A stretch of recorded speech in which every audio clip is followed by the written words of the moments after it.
Varicose veins కి సరైన చికిత్స కోసం సంప్రదించండి ఎవిస్ హాస్పిటల్. నమస్తే అమ్మగారు. నమస్తే జయ. అమ్మగారు, జీవితం అన్నాక కొంత ఆనందం, కొంత సంతోషం, కొన్ని బాధలు, కష్టం సుఖం అన్నీ ఉంటాయి కదండి. చిక్కులు చికాకులు సహజం ప్రతి ఒక్కరికి. వీటిని ఎలా ఫేస్ చేయాలి? అలా చికాకుల్లో కానీ, చిక్కుల్లో కానీ, సమస్యల్లో కానీ ఉన్నప్పుడు మన ఆలోచన విధానం ఎలా ఉండాలి? ఆటుపోట్లు సహజం కదా జయ జీవితంలో. సముద్రం లాగానే ఏమిటో చాలా బాగున్నట్టే ఉంటాం, చిటుక్కుని ఏదో చిన్న జ్వరమో అనారోగ్యమో వస్తుంది. ఈ మధ్యకాలంలో మరీ చూస్తున్నాం. ఏమిటో అది పోయి పెద్ద జబ్బులోకి దారి తీసేస్తుంది. ఊరికే ఏదో సింపుల్ టెస్ట్ చేస్తే అది పెద్ద తీవ్రమైన అనారోగ్యంగా సార్ట్అవుట్ చేసుకోలేకపోతాం. ఇవి కాకుండా పిల్లలతోటి సమస్యలు, పెద్దవాళ్లతోటి సమస్యలు, పక్కింటి వాళ్ళతో సమస్యలు, అనవసరంగా రోడ్డు మీద ఏవో చిన్నవి పన్నవి కొట్లాటలు, యాక్సిడెంట్లు, డబ్బు చిక్కులు. మనం ఏదో ఇంత వస్తుంది అనుకుంటాం, అది ఇంతే వస్తుంది, ఖర్చు ఇంత ఉంటుంది, ఇది అది సరిపెట్టలేకపోతాం. పిల్లల సెటిల్మెంట్లు, వివాహాలు, మళ్ళా వివాహాల వల్ల వచ్చే చిక్కులు, అవతలు వచ్చే జనంతో ప్రాబ్లమ్స్, జీవితం అంతా ఇలాగే ఉంటుంది. అవునండి. ఎవరిదో వడ్డించిన విస్తరిగా ఉండేది. ఎంత వడ్డించిన విస్తరైనా విస్తట్లో ఏదో ఒక పుల్ల పంటలో గుచ్చుకోకుండా ఉండదు, తప్పదు కదా. మైండ్ సెట్ సరిగ్గా ఉంచుకోవాలి చేయ ఎప్పుడు కూడా. ఎలా అంటే మనం ఏమైనా మహర్షులమా తపస్సులమా అనిపిస్తుంది. మనకి ఏదైనా మంచి విషయం జరిగిందనుకో, ఆనందం పట్టలేక ఓవర్ రియాక్ట్ అవుతాం. ఏదైనా ప్రాబ్లం వచ్చిందనుకో, దుఃఖించి కుంగిపోయి సరిగ్గా ఆలోచించకుండా అక్కడే అడుగుతాం. పాతది ఒక సామెత ఉంది, ఇది రిలవెంటా అనిపిస్తుంది నేను చెప్పగానే. పాతట్లో పడిన కుక్క. ఈ పదం ఎప్పుడైనా విన్నావా? పాతర అంటే కూడా తెలియదు నీకు. ఉప్పు పాత్ర అంటాను చూసావా? ఉప్పు పాత్ర కాకుండా మామూలుగా పాతర అని చేస్తారు. ఏం చేస్తారంటే, మనకి వ్యవసాయదారులు ఈ సంక్రాంతికి పంటలు వచ్చాక అమ్మిన అమ్మగా వీటిని పాతపరచాలి, ఈ వడ్లని నిలవ పెట్టాలి కదా. అవునవును. నిలవ పెట్టడానికి ఏం చేస్తారు, ఒక గొయ్యి తవ్వి పెద్ద విశాలమైన గొయ్యి తవ్వేసి నేలలో ఇళ్ల దగ్గరే పెట్టుకుంటారు. కొంచెం ఎత్తు మీద తవ్వుతారు, తవ్వేసి శుభ్రంగా గడ్డి పరిచేసి గొయ్యి అంతా ఇవి వడ్ల బస్తాలు అందులో పేర్చేసి గడ్డి కప్పేసి మట్టి కప్పేస్తారు. ఈ భూమి లోపల ఉండేసరికి బియ్యం ఒడ్లు మాగుతాయి అన్నమాట. పాతర అంటారు దాన్ని, పాతర వేయటం. నీకు ఉప్పు పాతర తెలుసు కదా, అలాగే ఉప్పు పాతర అనేది ఒక శిక్ష. మనం వడ్లని పాతర వేయటం అనేది ఒక పద్ధతి. ఈ పాతరకి గోతులు దవ్వుతారా, అది ఎంత పెద్ద గొయ్యి ఉంటుంది, ఈ దారే పోయే కుక్కలు అందులో పడతాయి. ఓహో. ఈ పాతట్లో పడిన కుక్కని తీయటానికి అది తీయొచ్చిన వాళ్ళని కరుస్తుంది, కొట్టొచ్చిన వాడిని కరుస్తాను. అంతేగా. తీయొచ్చిన వాడు నీకు హెల్ప్ చేయడానికి వచ్చిన వాడు అయినా సరే అది ఊరుకోదు. కొడతాడు ఒకడు, దాని అది కుయ్యమర్రా అంటుంటే దాని మీద రాయేసి ఇంకా ఏడిపించాలని చూస్తారు కొంతమంది.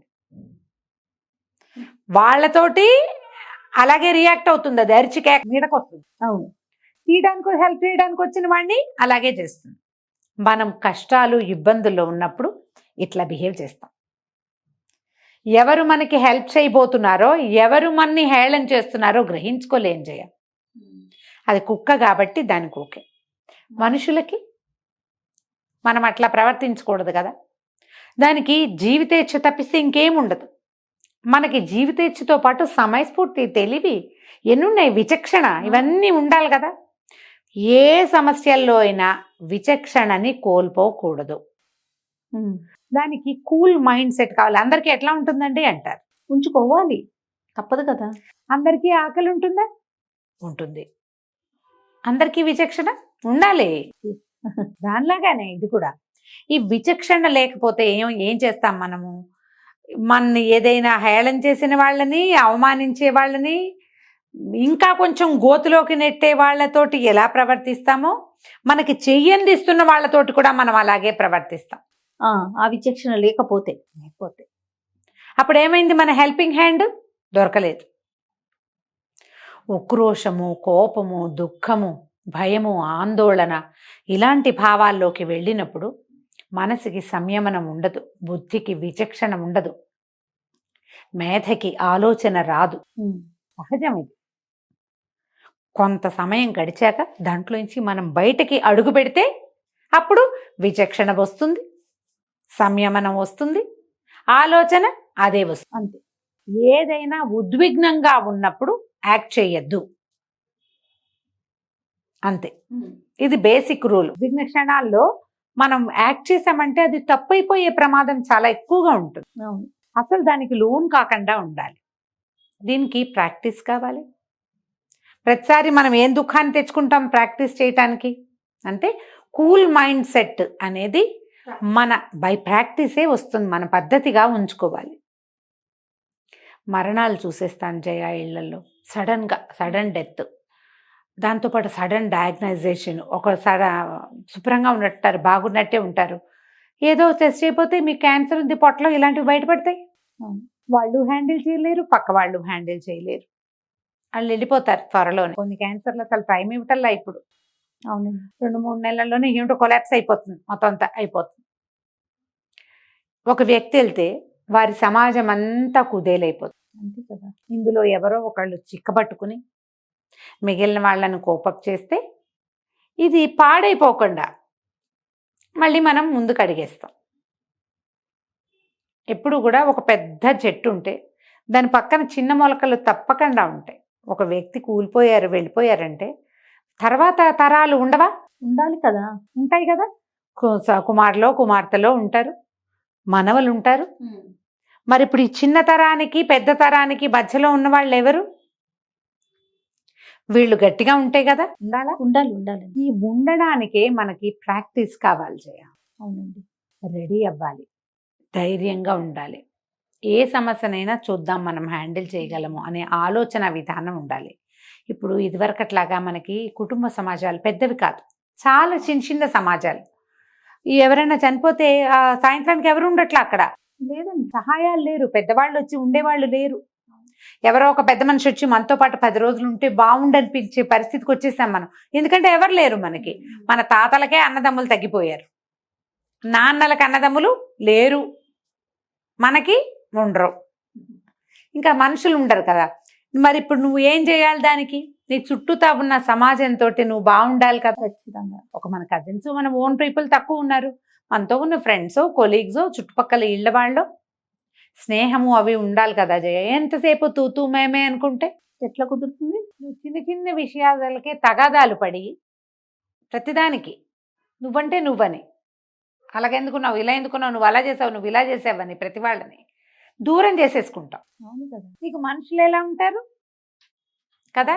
నీకు మనుషులు లేకపోతే, ఎవరు లేకపోతే, నీ సమాజం సరైంది కాకపోతే నీకు సహాయం ఎలా లభిస్తుంది?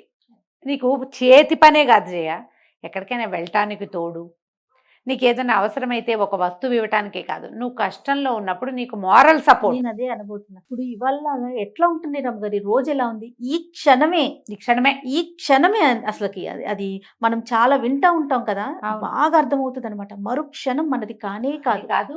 నువ్వు ఎంతసేపు అవతల వాళ్ళలో తప్పులనటం, వీళ్ళేంటో ఇలా ఉన్నారు, మేమైతే ఇలా కాదంటాం, నేను సూపర్ అంటాం, నాకు ఎంత బాగా వచ్చో అంటాం, నాకు తెలిసినంత ఎవరికీ తెలియదు అంటాం. కానీ కష్టము, నిష్ఠూరము, ఇబ్బంది, చిక్కు, చింత వచ్చినప్పుడు నువ్వు ఒంటరివైపోతావు. నీకు మనుషులు కావాలి. ఈ మనుషుల్ని చెడగొట్టుకోవద్దు.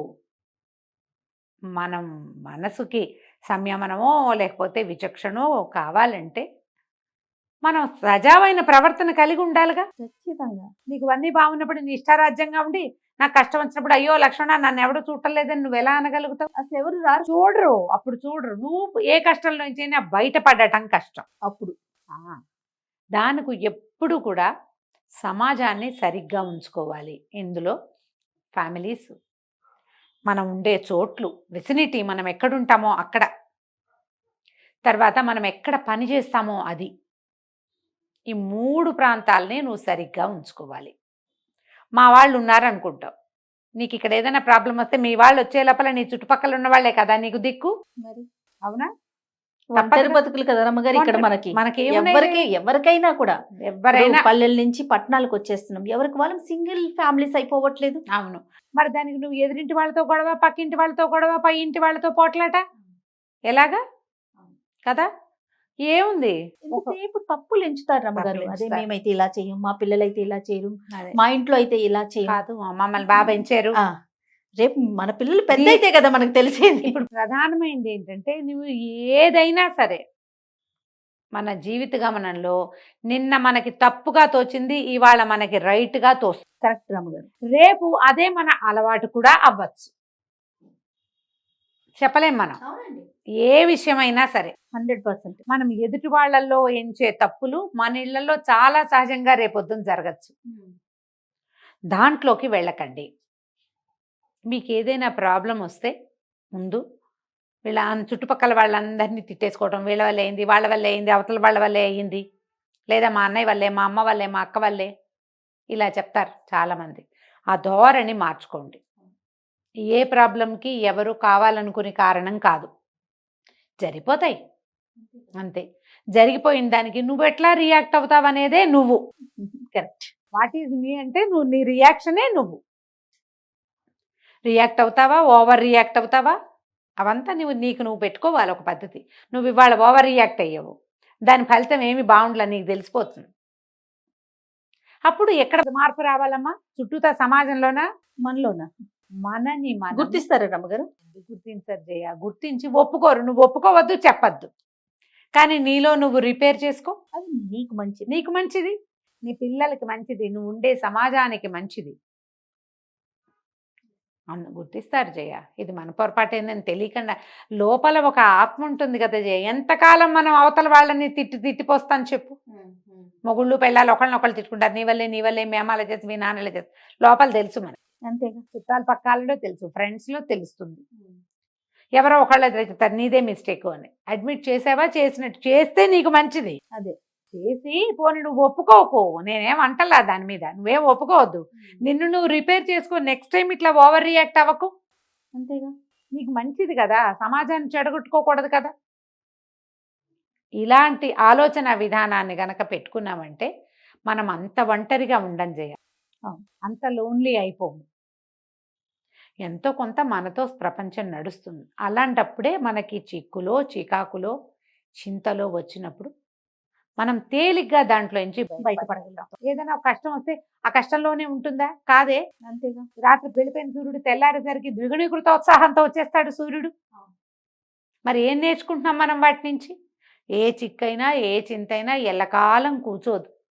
కాలగతిన మాసిపోయేవి కొన్ని, కాలక్రమాన పోతాయి కదా క్రమంగా. రోజులు మారేసరికి ఏముంది, ఇవాళ పోతే రేపటికి 2. మన వాళ్ళు అదే కదా చెప్తారు. రోజులు గడిచే కొందుకి రకరకాలు వస్తాయి. చెట్లు కూడా అన్ని ఆకులు రాల్చేసి చిగురిస్తాయమ్మా. ప్రకృతిని చూసి తెలుసుకోవాలి, నేర్చుకోవాలి. ముందు మీరు ప్రతిదానికి ఎగిరిపోకుండా స్థిమితంగా ఉండటాన్ని ప్రాక్టీస్ చేయండి. చాలా మంచి విషయం రమ్మగారు. నమస్తే. నమస్తే.